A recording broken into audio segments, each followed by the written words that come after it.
So Julian is Sorry. another Lego grant recipient. Not just Julian. Julian is leading a team of a multi-organizational team, I might say, looking into D.U.C.K, oh God, now I forgot, the distributed utilization of configurations and knowledge. That's it, right? Exactly, perfect. Yeah. Why do we do this to ourselves, these complicated acronyms? This is launching, it's been finalized. We've seen Julian before, I think 2 months ago, talking about D.U.C.K, and good news, it's going to be launching next week. Is that correct, Julian? That is absolutely correct, yes. Take it away, please. Perfect. Yeah, thanks for the intro, Sven. Also, thanks for the previous talks. Also from Felix, kind of ending up with the proposal of a framework to be built around his topic there.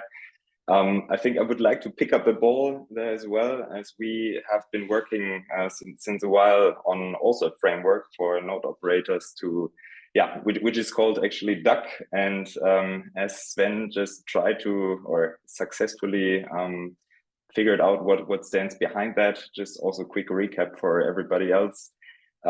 It's the distributed utilization of configurations and knowledge. And what does that all mean? We wanted to build a knowledge base that actually empowers operators to achieve operational excellence. And that is open source initiative. And behind me, as Sven also mentioned, it's not just me, of course. I'm happily representing a big team that actually contributed to all the contents and expertise that we try to put together in the best form for you to use.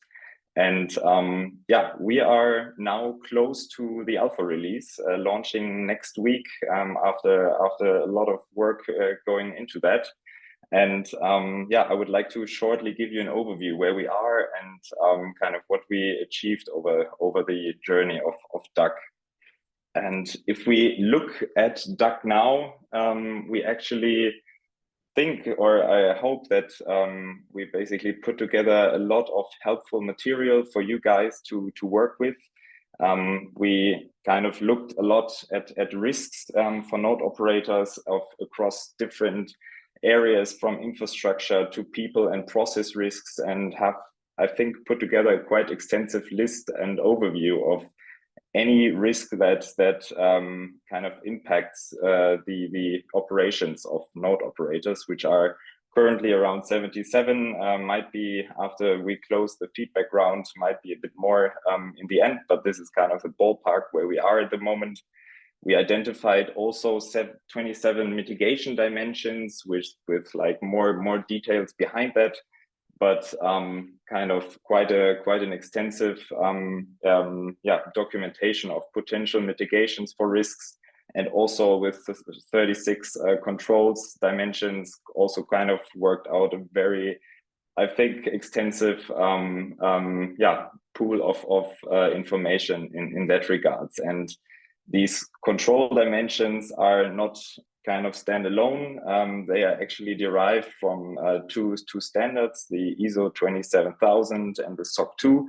So anybody interested in kind of going towards these certifications of the overall setup, I hope, or we hope, that the content that we put together also helps in that regards. And on top of that, we created templates that you can use out of the box, and also guidelines that should make processes easier to use. The knowledge base should kind of just ease the use of all the contents and knowledge we put together there over the last 4 months. And what I'm personally very happy about is that we actually could or managed to put together a big team contributing to this initiative, with 17 overall contributors consisting of node operators, of subject matter experts when it comes to security, to risk, to auditing, and I'm going to go into a bit more detail there later as well. But 11 operators kind of supporting or reviewing and providing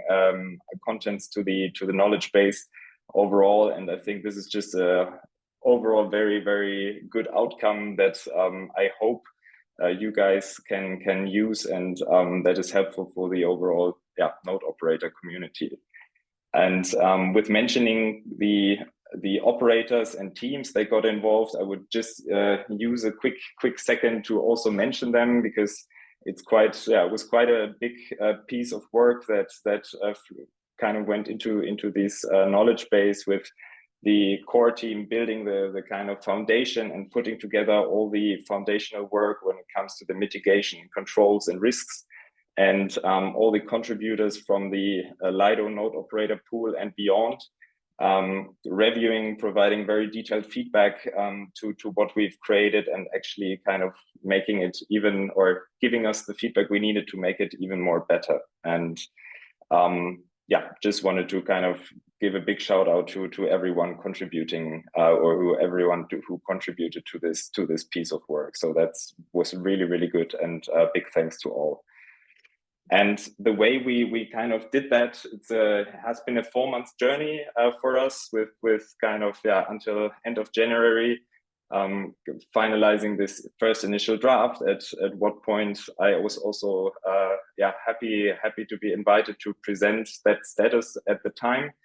And since then, we are basically went through a very extensive feedback phase with like 9 node operators, kind of giving us really, really good insights into what to improve, what to change to make it even better and more useful.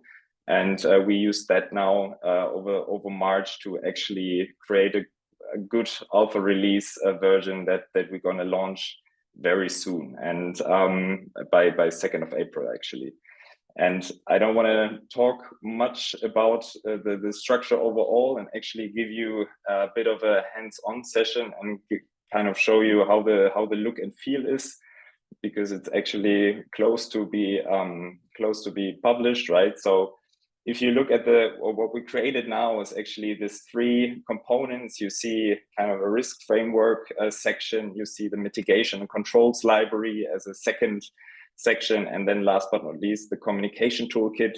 I invite you to all, after the call, kind of check it out, save the link for the alpha launch at the end, at the 2nd of April, to then check it out in more detail. But just wanted to give you a quick insight how kind of what we created now, and what you can expect to find once it's fully live. And what you can expect to find is, besides risks, a lot of strategies and processes that you can kind of double check or use for your own purposes, as well as a lot of templates and guidelines around these 3 sections. So I really hope that everything we put together here is helpful, and kind of gives you the support you need to kind of adapt better to risk, and the mitigation and control of those risks that are potentially impacting your operations. And don't want to go into detail into each section, but really feel free to go through that, and really curious to see how you experience the work with this knowledge base. I think what is the outlook of this work? We are now at a stage where we kind of got a lot of opinions and external feedback, and I think we are at the stage that we put together a good quality, as I said, and now we actually plan to grow it further in the next phase, to actually increase quality and adoption through basically setting up quality assurance processes around it, to make the contribution for you guys even more easy, and kind of make it, grow it to that extent that it remains up to date, and actually provides the support that is needed, right?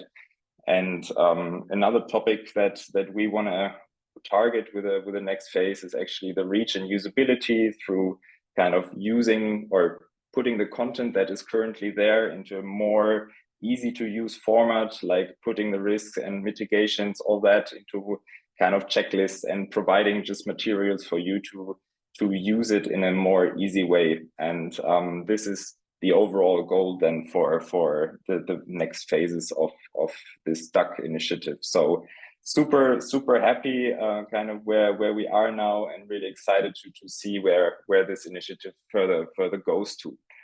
And with that being said, I actually would invite everybody to kind of check out the alpha release on your own, because it's quite extensive, and I think it would take me some more time than available to walk you through that in detail. But feel free to check it out. The alpha release will be live on April 2nd.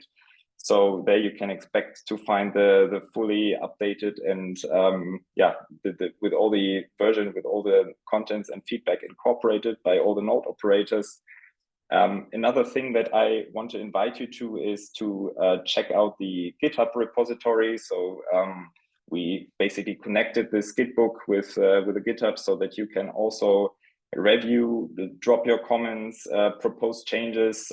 This is also an option for you to kind of leave your note to us, or give us feedback what you see necessary to change or update. And last but not least, the third QR code would then be an invite link to the D.U.C.K Telegram channel, in case you have any topics in specific that you want to discuss or see necessary, or just any feedback whatsoever we will really appreciate it, and take it up there. So with that being said, don't want to kind of jump into more detail, but I hope this kind of gives a bit of an overview where we are at the moment and what you can expect on April 2nd. And once we are there, really curious to see what you think and get your feedback through any channel that is available. So I think with that being said, thank you very much for having me here, even though it was, I think, a bit shorter, but yeah, happy to provide kind of then the final alpha release 2nd of April. Thank you.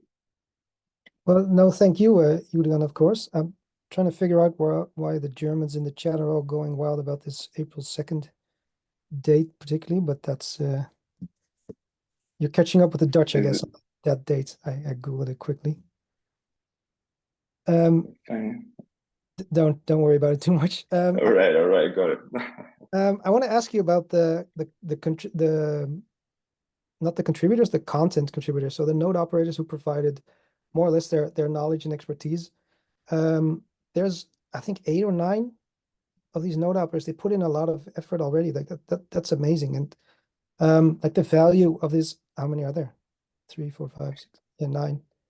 Shout out to Bitcoin Swiss as well, as they joined. Like they're not in the curated set, but they joined as well and offering their expertise. So that's really very valuable. Really makes it clear that this is like a standalone platform, right? We're not trying to make this a Lido thing, but a standalone D.U.C platform that lives on its own. That's exactly. This D.U.C needs to fly solo, I guess. Exactly. Yes. The idea of this was originally that there's so much experience and knowledge within this curated set, and at the same time, it's imperative that we don't take a specific route as normative, right? We wouldn't ever want to have like one way of running validators at scale.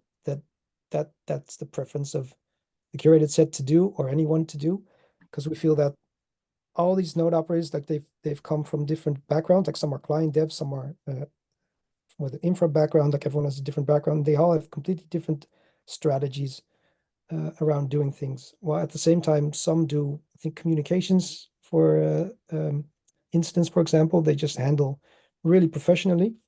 And there's so much knowledge and experience to share that it's like, it would be a shame not to. And I think this is a great step. And again, there's so many contributors on this list already. And how did you find their willingness to share? How did they come across as I mean, they volunteered obviously for this thing. Yes, but, yes. Like, did they have a lot of time to share all their knowledge with you? Yeah, like I think finding contributors generally for this initiatives like is always a challenge, but actually we were very surprised on how many operators from the Lido pool were willing to contribute at the first place and actually signed up for the support of this program. And second, kind of the level of detail of feedback that we got. We were getting like very extensive insights into what everybody thought and felt about the content we put together. So that was really we're really grateful that we or the node operators and contributors actually took the time to give that level of detail. So that was a very nice nice thing, and also we kind of helped us a lot in terms of shaping it a bit better towards making it more useful and helpful to anybody in the community. So overall super positive and happy about the level of engagement of everyone involved here.